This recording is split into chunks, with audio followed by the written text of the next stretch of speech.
नेकपा सचिवालय बैठक आज बस्दै विभाग गठनको विषय सहमति नजिक पुगेको महासचिव पौडेलको भनाई। हिन्दू धर्मावलम्बीले जनै पूर्णिमा पर्व आज मनाउँदै तराईमा दिदीबहिनीले दाजुभाइलाई रक्षाबन्धन गर्दै। वरिष्ठ साहित्यकार मदन मणि दीक्षितको 97 वर्षको उमेरमा आज निधन। हङकङमा जारी प्रदर्शन आतंकवाद उन्मुख भएको चीनको आरोप, सैन्य हस्तक्षेप भने नहुने विश्लेषण। र नेपाल अफगानिस्तान बीचको दोस्रो मैत्रीपूर्ण भलिबल खेल आज नेपाल लगातार दोस्रो जितको खोजीमा। नमस्कार, कान्तिपुर डायरीका साथमा साथी शर्मिला र म अनिल। सुरु गरौँ मुख्य प्रसङ्गबाट। स्कुल विभागको नेतृत्वमा सहमतिको प्रयास स्वरूप सत्तारूढ दल नेपाल कम्युनिस्ट पार्टी नेकपाको सचिवालय बैठक आज बस्दैछ। स्कुल विभागमा झलनाथ खनाल, ईश्वर पोखरेल, नारायण काजी श्रेष्ठ, घनश्याम भूषाल लगायतको दाबी परेपछि भागभण्डा मिलाउन नेतृत्वलाई समस्या भएको हो। यद्यपि विभाग गठन टुङ्गो लगाउने विषयमा सहमति नजिक पुगिसकिएको महासचिव विष्णु पौडेलले जानकारी दिनुभयो। सचिवालयमा रहेका अन्य सदस्यहरूले भने स्कुल विभागमा सहमति भइ नसकेको बताएका छन्। स्कुल विभागमा सहमति जुटि नसकेकाले हिजोका लागि बोलाइएको सचिवालय बैठक पनि स्थगित भएको थियो। यो बीचमा सत्तारूढ दलका अध्यक्ष द्वयले सहमतिका लागि छलफललाई तीव्रता दिएका छन्। स्कुल विभागमा आकांक्षीको व्यवस्थापन गर्न नसक्दा सचिवालय बैठक पटक पटक प्रभावित हुँदै आएको छ। महासचिव विष्णु पौडेलले बैठकमा सरकारको काम कारबाही, पार्टीको आगामी रणनीतिका साथै दुई अध्यक्षको विदेश यात्राका विषयमा समेत आज छलफल हुने बताउनुभयो। विभागको नेतृत्वका विषयमा पनि बैठकमा छलफल हुने महासचिव पौडेलले बताउनुभयो। राजधानीको बालुवाटार स्थित प्रधानमन्त्रीको सरकारी निवासमा अपराह्न 3 बजे बस्ने बैठक अघि सहमतिका लागि शीर्ष तहमा छलफल हुने नेताहरूले बताएका छन्। हिन्दू धर्मावलम्बीले जनै पूर्णिमा पर्व आज मनाउँदैछन्। आजको दिन बिहानैदेखि वैदिक सनातन धर्मावलम्बीले नदी, ताल, तलाउ, पोखरीमा गएर स्नान गरेर गुरु पुरोहितबाट रक्षा सूत्र बाँध्ने चलन छ। गुरु पुरोहितले विधिपूर्वक मन्त्रिएको यज्ञोपवीत एवं डोरो रक्षा सूत्र धारणा गरेमा नकारात्मक तत्त्वबाट सुरक्षा प्राप्त हुने धार्मिक विश्वास छ। जनै पूर्णिमाका दिन 11 थरीका गेडागुडी मिसाई बिजाएर टुसा उमारेर बनाइएको क्वाटी खाने प्रचलन छ। क्वाटी खानाले शरीरमा रोग नलाग्ने, पेट सफा हुने र वर्षायामभर खेतीपातीको काम गर्दा शरीरमा लागेको चिसो निकाली भित्रैदेखि नै तापको सञ्चार गर्ने मूल्य मान्यता छ। यसैबीच तराईका जिल्लामा आज दिदीबहिनीले दाजुभाइलाई राखी बाँधेर मनाउने प्रचलन छ। दिदीबहिनी र दाजुभाइका बीचमा प्रेम सम्बन्ध प्रगाढ हुन्छ भन्ने सामाजिक मान्यता अनुरूप राखी बाँध्ने प्रचलन छ। आजको दिन काठमाडौँको उत्तरपूर्वी भेगमा रहेको मणिचुड, रसुवाको गोसाईकुण्ड, ललितपुरको कुम्बेश्वर, सिन्धुपाल्चोकको 5 पोखरी, धनुषाको जनकपुर धाम, धनुष सागर र गंगा सागर, जुम्लाको दानसाधु एवं नवलपरासीको त्रिवेणी धाम लगायतका ताल, पोखरी र कुण्डमा बिहानैदेखि हिन्दू धर्मावलम्बीको भिड लागेको छ। वरिष्ठ साहित्यकार मदन मणि दीक्षितको 97 वर्षको उमेरमा आज निधन भएको छ। निमोनियाका कारण गत साता ललितपुरको सुमेरु अस्पतालमा भर्ना भएका उहाँलाई हिजो मात्रै डिस्चार्ज गरी कालिका स्थान स्थित निवासमा लगिएको थियो। शौचालय जाँदा बेहोस भएका उहाँलाई पुतली सडक स्थित हिमाल अस्पताल लगेपछि चिकित्सकले मृत घोषणा गरेका थिए। उहाँलाई मृगौला, मुटु र श्वास प्रश्वास सम्बन्धी समस्या रहेको पारिवारिक स्रोतले जनाएको छ। दीक्षितका माधवी, ग्यास च्याम्बरको मृत्यु, त्यो युग लगायत 46 कृति प्रकाशित छन्। उहाँले मदन पुरस्कार, साझा पुरस्कार, पद्मश्री पुरस्कार लगायत विभिन्न पुरस्कार र सम्मान प्राप्त गर्नुभएको छ। नेपाली पत्रकारिता क्षेत्रमा उहाँको विशिष्ट योगदान पनि छ। दीक्षितको जन्म 1979 फागुन 6 गते काठमाडौँको गैरीधारामा भएको थियो। उहाँका श्रीमती, 3 छोरा र 1 छोरी छन्। पानीको समस्या रहेका मुलुकको सूचीमा नेपाल 40औं स्थानमा परेको छ। औद्योगिक, कृषि र घरेलु प्रयोग र उपलब्धताको आधारमा विश्व प्राकृतिक स्रोत अध्ययन केन्द्रले सूची तयार गरेको हो। विश्वको 1/3 जनसङ्ख्या रहेका 17 मुलुकमा पानीको समस्या उच्च रहेको अध्ययन प्रतिवेदनमा उल्लेख छ, जहाँ पानी आवश्यकताभन्दा 80% कम उपलब्ध छ। नेपाल लगायत 44 राष्ट्रमा आवश्यकताभन्दा पानीको उपलब्धता 80%ले कमी देखिएको हो। जल सतह समेत प्रत्येक वर्ष 2 देखि 4 सेन्टिमिटरसम्म कम भएको अध्ययन प्रतिवेदनमा उल्लेख छ। 6000 नदी रहेको नेपाल जलस्रोतमा धनी मध्येको एक मुलुक भए पनि पानीका कारण तनावपूर्ण मुलुक हुने चिन्ताको विषयमा रहेको जारी अध्ययन प्रतिवेदनमा उल्लेख छ। आवश्यकता र उपलब्धता बीचको अन्तरका कारण समस्या रहेको राष्ट्रिय योजना आयोगका पूर्व सदस्य प्रभु बुढाथोकीले बताउनुभयो। यद्यपि खानेपानी तथा सरसफाई मन्त्रालयका प्रवक्ता रितेश कुमार साक्यले भने 89% जनसङ्ख्यामा आधारभूत पानीको पहुँच पुर्याएको दावी गर्नुभएको छ। संस्कृत भाषामा रचना भएका ग्रन्थमा रहेका वस्तुगत ज्ञान प्रसारमा सहयोग पुर्याउने उद्देश्यले दोस्रो विश्व संस्कृत दिवस आज विभिन्न कार्यक्रम गरी मनाइँदैछ।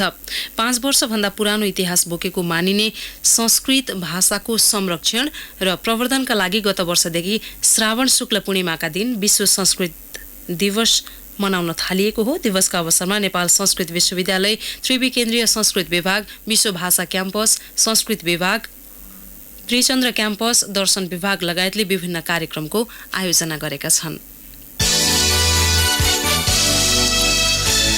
यसअघि प्रसारित समाचारमा 5000 वर्षभन्दा पुरानो इतिहास भएको हुनुपर्नेमा अन्यथा भएकाले सच्याइएको छ। व्यस्त पूर्व पश्चिम महेन्द्र राजमार्गको अरुण खोला पुल भाँचिएका कारण अवरुद्ध बनेको सडक यातायात नियमित हुन सकेको छैन। रक्षाबन्धनका अवसरमा महेन्द्र राजमार्ग हुँदै पूर्व पश्चिम हिँडेका सयौं यात्रु चोरमारा र अरुण खोलामा अलपत्र परेका छन्। डाइभर्सन बनाउन सडक डिभिजन कार्यालयले पर्याप्त जनशक्ति नखटाएका कारण सवारी यातायात नचल्दा यात्रुहरू अलपत्र परेका हुन्। राति 2 बजेदेखि अवरुद्ध सडक अझै खुल्न सकेको छैन। कान्तिपुर डायरीमा अब ब्रेकको पालो। अब अन्तर्राष्ट्रिय प्रसङ्ग। चीनले हङकङमा जारी स्वतन्त्रता पक्षधरहरूको प्रदर्शन आतंकवाद उन्मुख रहेको प्रतिक्रिया दिएको छ। हङकङ विमानस्थलमा 3 दिनसम्म भएको शान्तिपूर्ण प्रदर्शनपछि गत मंगलबार पुनः दोहोरो भिडन्तका घटना सार्वजनिक भए लगत्तै चीनको यस्तो प्रतिक्रिया आएको हो। चीनले हङकङमा जारी प्रदर्शनलाई यसअघि पनि आतंकवाद उन्मुखको संज्ञा दिएको थियो। चीनले बारम्बार आतंकवाद उन्मुख भनेर प्रतिक्रिया दिनुलाई अनुगमनकर्ताले बेइजिङबाट दबाव आउन सक्ने खतराका रूपमा समेत औल्याएका छन्। यद्यपि अहिलेको अवस्थामा सोझै चीनिया सेना परिचालन हुने सम्भावना भने न्यून रहेको केहीको भनाइ छ। चीन र हङकङ सीमामा भएको प्रदर्शनका क्रममा चीनिया अर्धसैनिकले सार्वजनिक गरेको प्रतिवेदनबारे जानकार रहेको भन्दै अमेरिकाले समेत हङकङको स्वायत्ततालाई चीनले सम्मान गर्नुपर्ने प्रतिक्रिया दिएको छ। अमेरिका र चीन बीचको व्यापार युद्ध र विश्व अर्थतन्त्रको हालको अवस्थाका कारण अमेरिकी शेयर बजार वाल स्ट्रिटमा आर्थिक मन्दीको त्रास देखा परेको छ। लगानीकर्ताले लगानीका लागि विकल्प खोजेपछि शेयर बजारमा भारी गिरावट आएको हो। मुख्य 3वटा शेयर बजारमा 3% गिरावट आई बन्द भएपछि अमेरिका आर्थिक सङ्कट उन्मुख भएको विश्लेषण अर्थविदहरूले गरेका छन्। जर्मनी र चीनको आर्थिक विवरणसहित राष्ट्रपति डोनाल्ड ट्रम्पको अमेरिकी केन्द्रीय ब्याङ्कमाथिको आक्रमणका कारण सुन लगायतका वस्तुतर्फ लगानीकर्ता आकर्षित भएका छन्। हाल विश्व अर्थतन्त्र अनिश्चित रहेको विश्लेषण ओलिभर पर्सेले बताउनु भएको छ। यसलाई फेरि सुन्नुहोस्। हाल विश्व अर्थतन्त्र अनिश्चित रहेको विश्लेषण ओलिभर पर्सेले गर्नुभएको छ। हङकङको जारी राजनीतिक सङ्कट, ब्रेक्जिटको अनिश्चितता, जापान कोरिया बीचको तनाव, अमेरिका र चीन बीचको व्यापार युद्धले समेत विश्व अर्थतन्त्रलाई अस्तव्यस्त बनाइरहेको विश्लेषण भइरहेको छ। विश्वका हरेक केन्द्रीय ब्याङ्क अर्थबजार सम्हाल्नतर्फ केन्द्रित भए पनि हरेक राजनीतिज्ञ भने अर्थतन्त्र ध्वस्त पार्न उद्यत रहेको अमेरिकाको प्रमुख लगानीकर्ता ब्रेदरम्यानका प्रमुख बजार विश्लेषकले बताएका छन्। हाल चीनको अर्थतन्त्र 17 वर्ष यताकै तल्लो बिन्दुमा झरेको छ भने सोही हाल जर्मनी, फ्रान्स लगायतका युरोपले भोग्नु परेको छ।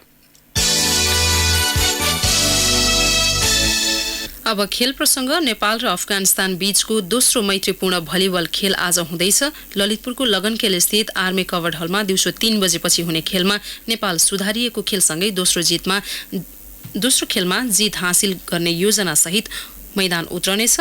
अफगानिस्तान पनि पहिलो खेलमा हिजो भोगेको 3-2 को सङ्घर्षपूर्ण हारको बदला दोस्रो खेलबाट लिने योजनामा छ। यससँगै हिजो भएको पहिलो मैत्रीपूर्ण खेलमा नेपालले 3-2 को साँगुरो जित हासिल गरेको थियो। नेपालमै भदौ 2 गतेबाट सुरु हुने एसियन सेन्ट्रल जोन भलिबल प्रतियोगिताको तयारीमा रहेका 2 टोली बीचको प्रतियोगिता अघि 2 खेलको मैत्रीपूर्ण खेल भएको हो। नेपाल र अफगानिस्तान सहित 7 टोलीले प्रतिस्पर्धा गर्ने प्रतियोगिता खेल्न मालदिप्स र बांग्लादेशको टोली भोलि काठमाडौँ आइपुग्नेछन्। किर्गिस्तान र तुर्कमेनिस्तानको टोली शनिबार र उज्बेकिस्तानको टोली आइतबार काठमाडौँ आइपुग्ने नेपाल भलिबल सङ्घका महासचिव जितेन्द्र बहादुर चन्दले जानकारी दिनुभयो।